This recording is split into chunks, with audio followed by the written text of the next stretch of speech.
The city of Peshawar, the capital of northwest Pakistan, once glowing with gardens and fragrance, has been fast losing its glory since the so-called war on terror reached its borders.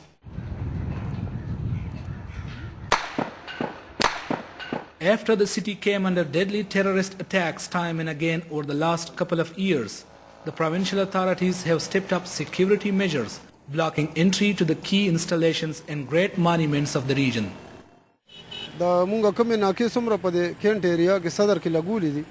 these security measures are being taken for the safety of public. We are trying our best to save them from any possible terrorist attack. 24 hours we keep a vigilant eye on our checkposts in order to keep our men alert all the time.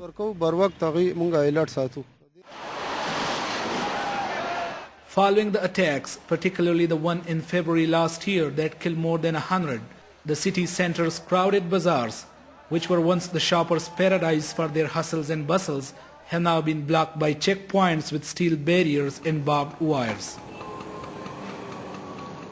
We used to have very large attacks in which hundreds of people died.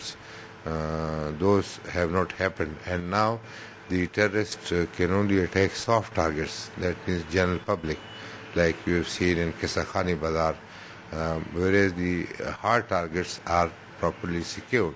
So they can still operate, not with that freedom of action that they had previously, but one odd incident I think cannot be ruled out.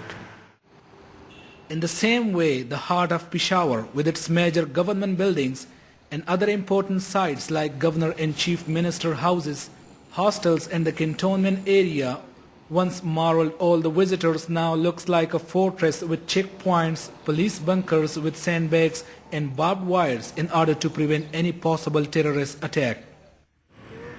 Every bomb attack disfigures a certain part of the city, blighting the city's landscape with barriers, sandbags and barbed wires. There seems no end to this, as the country is still confronted with pro-Taliban militants believed to be operating across the country. Zahid Hussain, Press TV, Peshawar.